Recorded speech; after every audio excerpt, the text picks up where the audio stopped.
আসসালামু আলাইকুম আপুরা, আপনারা সবাই কেমন আছেন? আশা করি সবাই ভালো আছেন। দূরে কিংবা কাছে যেসব আপুরা আমাকে দেখতে পাচ্ছেন সবাইকে জানাই অসংখ্য ধন্যবাদ। হ্যাঁ আপুরা, তো আমি আজকে দুপুরের রান্না করব। তো দেখা যায় গ্যাস তো এখন একটু সমস্যা, তো আমার দেখা যায় 3টা থেকেই রান্না করতে হয়। তো আমি ঘরের কাজগুলো আগে ভাগে করে সেরে নিয়েছি। এখন একে একে মাছগুলো দিয়ে দিচ্ছি। তো মাছগুলো ভেজে রান্না করে ফেলবো, এই আর কি। তো দেখা যায় সকাল থেকে নিয়ে 12টা পর্যন্ত, প্রায় 12টা না ঠিক 12:30 প্রায়, মানে দুপুর গড়িয়ে যায়। মানে দুপুর সময়টাই তো দেখা যায় খাওয়ার সময়, সেই লাঞ্চ আওয়ারেই দেখা যায় একটু গ্যাসটা কমে আসে।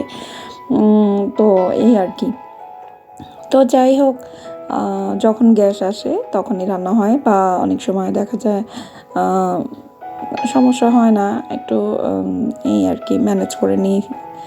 তো এই তো এক পিঠ ভাজা হয়ে গেছে, আরেক পিঠটা ভাজবো। তো আমি ভেজে এটাকে মাছটাকে দোবেজে করব। আমি কি করি, দেখা যায় গ্যাসের জন্য আমার সকালবেলা ঘুম থেকে উঠে আমার ঘরগুলো আমি গুছিয়ে বাড়িঘর পরিষ্কার করে এবং আমার সব হাতের অন্যান্য কাজগুলো করে আমি রান্নাবাড়ার কাজটা করে ফেলি। রান্নাবাড়ার কাজটা করার সময় দেখা যায় আমার বিকালে যদি কোনো কিছু আয়োজন থাকে তো সেটাও করে ফেলি। দেখা যায় পরবর্তীতে রান্না টান্না হয়ে গেলে, তারপরে ঘর গোছানো হয়ে গেলে, গোসল হয়ে গেলে পরবর্তীতে কিন্তু আর রান্নাঘরে আর রান্না করতে ইচ্ছে করে না, একটু অন্যরকম লাগে আর কি।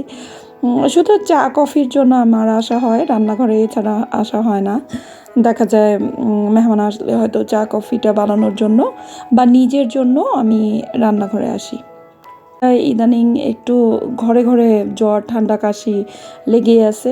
তো আমারও একটু ঠান্ডা, আমার গলাটা একটু ভাঙা ভাঙা মনে হচ্ছে হয়তো, জানি না কেমন, আমি নিজে বুঝতে পারি না, তবে আমার কেন জানি মনে হচ্ছে কথাটা ক্লিয়ার হচ্ছে না। তো আমার গলাটা একটু ভাঙা, মানে এইভাবে করে আর কি। ঠান্ডা কয়েকদিন যাবতই ঠান্ডা, তবে জ্বর নাই, এই আর কি। তবে ঠান্ডাটার জন্য দেখা যায় কথা বলতে একটু সমস্যা হচ্ছে। তো আমি এখানে কয়েকটা শুকনো মরিচ দিয়ে নিলাম। দেখা যায় তো ইলিশ মাছ দেখা যায় বাচ্চারা কাটার জন্য তেমন একটা পছন্দ করে না, তো আমার কাছে ভাল লাগে, এই জন্য আমি একটু ঝাল দিব আর কি। তো এটাতে শুকনো মরিচ দিলাম, আর রসুন কুচি দিয়েছি এবং পেঁয়াজ কুচি ব্যবহার করেছি। আপনি চাইলে বাটাটাও দিতে পারেন। তো রসুন কুচিটা বিশেষ করে ভালো লাগে, আমার বাটাটাও ভালো লাগে, যে যেমন খায়।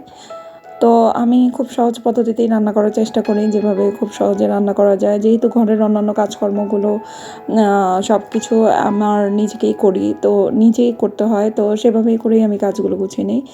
এখানে আমি আদা বাটা এবং জিরা বাটা এবং হলুদ মরিচ ধনিয়া গুঁড়ো দিয়ে নিয়েছি।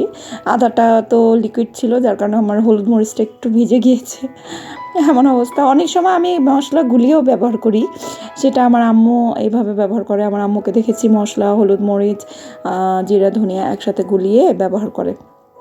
তো আমি আবার আমি মানে শুকনাটাও দিতে পারি, আবার গুলিয়েও ব্যবহার করতে পারি। সব ধরনের অভিজ্ঞতা থাকাই ভালো।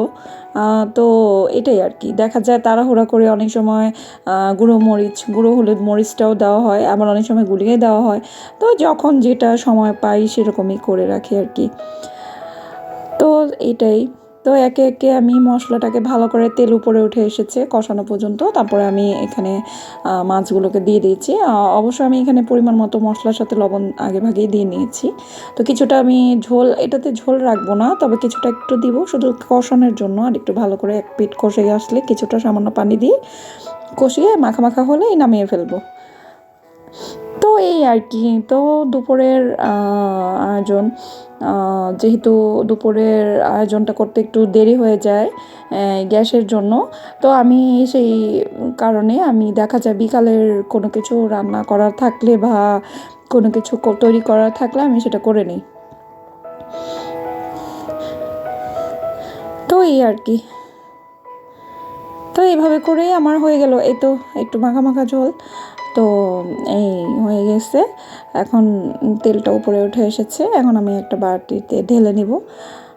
তো আমার রান্না আসলে খুবই কম, যেহেতু মানুষ কম আমরা, দুজন মানুষের রান্না তো খুব একটা বেশি না। তো এখানে অনেক কিছু রান্না করতে হয় না। আর ইলিশ মাছ তো বাচ্চারা তেমন একটা খেতে পারে না কাটার জন্য, তো এই আর কি। তো এখানে আমি কহি ভাজি করব।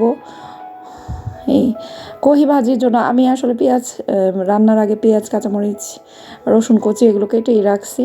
তো একে একে এগুলো করব, দিয়ে নিব। পেঁয়াজটা হালকা লাল হয়ে আসলে আমি এখানে রসুন কুচি দিইনি, রসুন বাটা ব্যবহার করব ভাজিতে। আবার আপনি চাইলে রসুন কুচিও দিতে পারেন না। এখন আমি বললাম না, মানে যখন যেটা হয় আমার হাতের কাছে থাকে আর কি, অনেক সময় দেখা যায় কি বাটাটা শেষ হয়ে যায়, তখন আমি কুচিটাও ব্যবহার করি। যেহেতু রসুন কুচিটা ওই মাছের তরকারিতে ওভাবে দিয়েছি। আবার অনেক সময় দেখা যায় বাটাটা থাকলে বাটাটাই দেওয়া পড়ে। তো এখানে আমি আদা, রসুন এবং ধনিয়া, জিরা গুঁড়া বাটা এবং আদা রসুন সামান্য দিয়ে এখন হলুদ, মরিচ, জিরা, ধনিয়া একে একে মশলাগুলোকে রেডি করে রেখেছি। তো একে একে আমি মশলাগুলো দিয়ে নিব।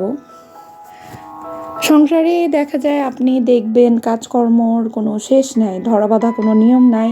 দেখা যায় সারাদিন কাজকর্ম কোনো না কোনোভাবে থাকেই। সকালে একবার করে আসলে আবার দেখা যায় সন্ধ্যা না হতে যদি নোংরা হয়ে যায় বা কোনো রকমের কোনো মেহমান আসে, তাহলে দেখা যায় কাজকর্ম আবার গুছিয়ে সেভাবেই করতে হয়। তো আর কি এইভাবেই করে আর কি সময়টা পার হয়ে যায়। তো এখানে আমি কহি ভাজি করব ডিম দিয়ে। তো এটা লাঞ্চ আওয়ারেরই খাবার। তো আমি এর সাথে বিকালে যদি কিছু করি তো সেটাও করে নিব। কারণ যত দেখা যায় কি রান্নাঘরে একবার আসলে রান্নাঘরের কাজগুলো সেরে ফেললেই ভালো হয়, সুবিধা হয় আর কি।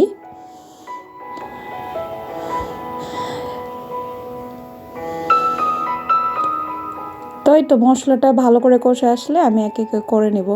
ভাবছি যে রান্নাঘরটা ভালো করে পরিষ্কার করব, তো সময় হয়ে ওঠে না। আর আমারও যেহেতু একটু ঠান্ডা লেগেছে, ঠান্ডার জন্য আমার আসলে একটু ভালোই ঠান্ডা লেগেছে, গলাটা একটু ভাঙা ভাঙা। তো এই আর কি চলছে আর কি। ঠান্ডা আসলে ঠান্ডা লাগলে দেখা যায় কি কোনো কিছুই ভালো লাগে না। আমি মানে একটু অন্যরকম, তেমন একটা ভালো লাগে না আর কি। এই তো আমার ভাজিটা হয়ে গেল। তো আমি এখন সময় স্বল্পতায় আমি আলু ভাজাটা, ফ্রেঞ্চ ফ্রাইটা দেখাইতে পারলাম না। আমি আলুটাও ভেজে নিয়েছি, এটা বিকালে নাস্তার জন্য একবারে তৈরি করে রাখলাম। তো ভালো থাকবেন। ভালো লাগলে আমার ভিডিওটি লাইক, কমেন্ট, শেয়ার করবেন, সাবস্ক্রাইব করে আবার পাশে